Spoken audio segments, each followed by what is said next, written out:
Assalamualaikum warahmatullahi wabarakatuh. Hai Sobat Giziling, bagaimana kabarnya? Semoga kalian selalu sehat dan tetap semangat. Jumpa lagi bersama saya, Muhammad Rifki Zailani, nutrisionis dari Giziling. Ya, kali ini kita akan bahas terkait rokok nih teman-teman. Mengingat 31 Mei lalu itu diperingati juga sebagai Hari Tanpa Tembakau Sedunia, seperti itu. Nah, jadi kita akan bahas terkait masalah rokok, atau masalah tembakau juga ya istilahnya, karena kan memang rokok ini bahan dasar adalah tembakau, seperti itu. Kenapa sih orang-orang ini bisa merokok gitu ya? Apa pengaruhnya atau faktor-faktor apa saja yang bisa membuat seseorang itu menjadi pecandu rokok, seperti itu. Yang pertama ada faktor keluarga atau orang tua. Nah, seperti yang teman-teman ketahui bahwa banyak sekali teman-teman perokok itu yang memang mengikuti jejak orang tuanya, terutama ayahnya biasanya ya. Saat ayah perokok, kemungkinan besar anaknya juga akan merokok, seperti itu. Atau kemudian ada masalah keluarga misalnya, akhirnya si anak pada saat remaja itu lari ya dari masalah dan akhirnya dia lebih memilih untuk merokok, seperti itu, untuk melepaskan segala bebannya, seperti itu. Kemudian yang kedua, dari faktor pergaulan atau pertemanan. Nah, biasanya kalau kita bergaul itu mempengaruhi diri kita juga sebetulnya. Saat kita bergaul dengan tukang parfum misalnya, saat itu kan yang wangi ya, jadi kita akan terkena wanginya, seperti itu.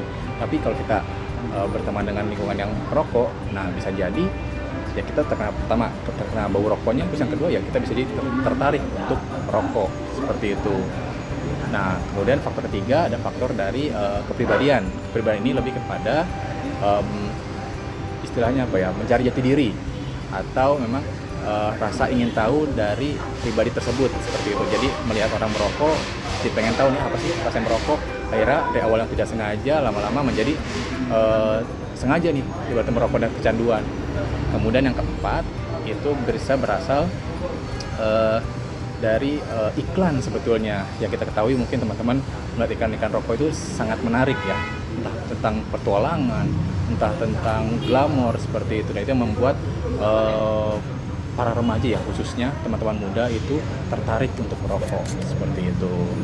Nah, padahal banyak sekali bahaya-bahaya atau dampak buruk yang bisa ditimbulkan dari merokok.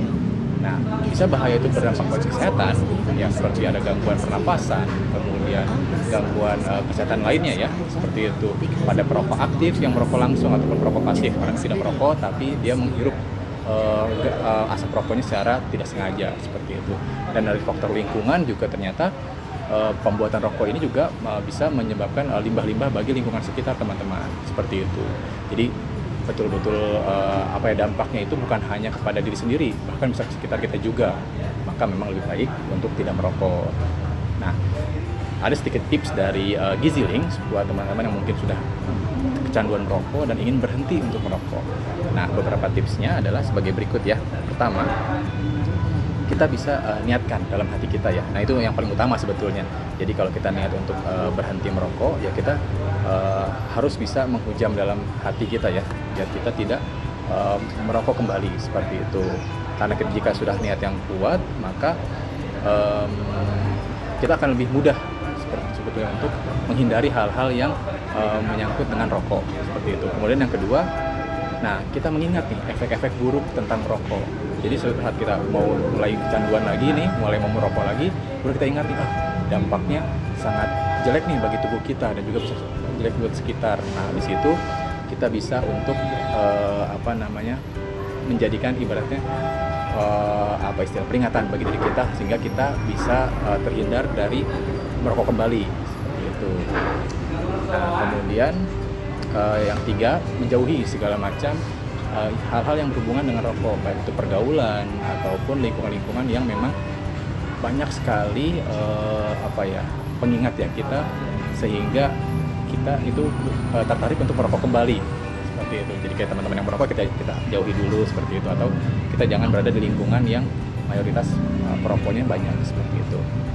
Kemudian, nah kita yang keempat, kita bisa bekerja sama atau berkumpul dengan orang-orang yang satu visi dengan kita, dengan dia ingin merubah pola hidup ya, untuk tidak merokok, kemudian mungkin juga bergaul dengan teman-teman yang punya gaya hidup sehat seperti itu. Akhirnya kita bisa terhindar dari merokok dan juga malah bisa memperbaiki pola hidup kita. Jadi kita bisa lebih sering olahraga, kita makan makanan yang sehat seperti itu teman-teman. Nah kemudian yang terakhir, yang kelima, kita juga harus berdoa kepada Tuhan yang Maha Kuasa ya, agar dibantu nih usaha segala macam kita untuk kita bisa terhindar dan terlepas dari merokok seperti itu.